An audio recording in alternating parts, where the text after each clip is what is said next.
কল্যাণ সমিতি আজকে আমাদের শোভা মহিলা কল্যাণ সমিতি এসএমএস ডায়াগনস্টিক সেন্টারের থেকে আমাদের সমস্ত কার্যকর্তা এসছেন যারা মালদা জেলা কালিয়াচক 1, 2, 3 পরিচালনা করবেন। সর্বপ্রথম ধন্যবাদ আমাদের এমডি আমির সোহেল বাবুকে, যে উনি দায়িত্ব নিয়েছেন পুরো, এবং ওনার অনেক কার্যকর্তা যারা বৈশিষ্ট্য সমাজসেবী তারা এসছেন।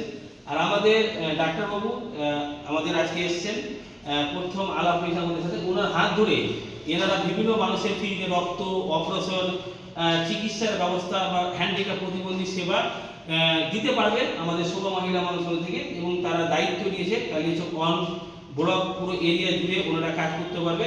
তো ওনাদেরকে আমরা একটা দায়িত্ব দিচ্ছি, এবং আমাদের যে ডাক্তারবাবু রয়েছেন এবং আমাদের কালিয়াচক 1 ব্লকের গর্ব, যাকে আমি দায়িত্ব দিয়েছি আমির সোহেল বাবুর নেতৃত্বে, আমরা আজকে প্রত্যেকের হাতে জয়েনিং লেটার, অ্যাপয়েন্টমেন্ট লেটার ধরিয়ে দেবো।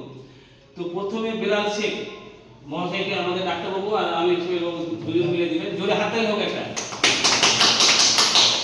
এবং এরপরে এমডি আব্দুল ওলিদ শেখ, ওনাকে দিবেন আমাদের ডাক্তারবাবু আর আমির সোহেল বাবু দুজন মিলে। তো ওনার দুজনও একটা জোরে হাততালি হোক, একটা ভালো কাজে যুক্ত হয়েছে। তারপরে এমডি রাকিমুল শেখ, ওনাকেও আমাদের এই জয়েনিং লেটার, অ্যাপয়েন্টমেন্ট লেটার তুলে দিচ্ছে, ওনাদের জন্য একটা হাততালি হোক। এবং এর পাশাপাশি নূর ইসলাম, ওনাকেও আমাদের তুলে দেবেন ডাক্তারবাবু আর আমির সোহেল বাবু।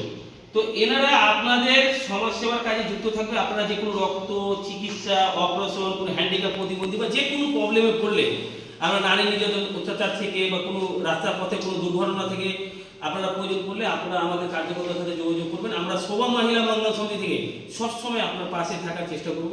এর পাশাপাশি আমরা আপনাদের চেষ্টা করব যে আরও বেটার কোনো চিকিৎসা দেওয়া বা এমার্জেন্সি সেবা দেওয়ার জন্য আমরা বোলেরো গাড়ি রেখেছি, যে কোনো ক্রিটিক্যাল পেশেন্ট থাকলে ফ্রি সার্ভিস, সম্পূর্ণ ফ্রিতে আমার বোলেরো গাড়ি আপনাদেরকে নিয়ে যাবে, কোনো পয়সা লাগবে না। আপনারা যারাই বিপদে পড়বেন আমাদের সঙ্গে কন্ট্যাক্ট করবেন, আমির সোহেল বা আমাদের কার্যকর্তার সঙ্গে যোগাযোগ রাখবেন।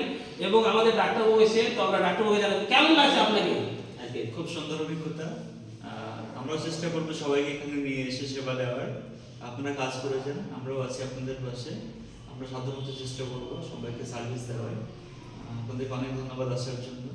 আমি এসে খুব খুশি হয়েছি, এখানে আপনাদের ব্যবস্থা খুবই ভালো, খুবই আপ্লুত আমি এখানে এসে। ধন্যবাদ। তো ডাক্তারবাবুর জন্য করে একটা হাততালি হোক। এবং আমাদের আমির সোহেল যে আজকে এত বড় দায়িত্ব নিয়েছেন এবং উনি মানুষের সেবা করার জন্য যে চিন্তা ভাবনা নিয়েছেন, উনি অলরেডি বিগত বছর ধরে সমাজসেবার কাজ করে আসে, কিন্তু আজকে শোভা মহিলা মঙ্গল সমিতির কার্যকলাপ থেকে উনি যে আজকে দায়িত্ব নিয়েছেন, আমরা তার কাছে জানার চেষ্টা করি যে আজকে আপনাকে আমাদের শোভা মহিলা মঙ্গল সমিতি এসএমএস ডায়াগনস্টিক সেন্টারে এসে কেমন লাগছে? আজকে খুবই ভালো লাগছে যে আমরা সবাই যেহেতু একটা সোশ্যাল ওয়ার্কের সঙ্গে যুক্তই আছে বর্তমানে, এই শোভা মহিলা মঙ্গল সমিতির সঙ্গে যুক্ত হয়ে গর্বিত মনে হচ্ছে যে বিভিন্ন রকম সেবামূলক কাজ আমরা করতে পারবো এই ট্রাস্টের মাধ্যমে।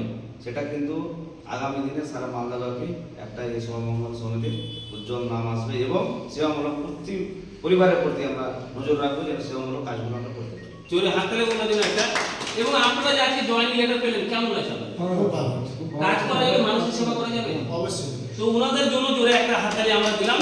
এবং আপনারা যারা এই ভিডিও দেখছেন, একটাই বলবো যে এনাদের জন্য দুহাত ভরে দোয়া করবেন, হ্যাঁ, যে যেন ওনারা ভালোভাবে কাজ করতে পারে, আরও এগিয়ে যেতে পারে, এবং ওনাদের সুস্থতা কামনা করবেন যেন ওনারা সবসময় সুস্থ থাকে।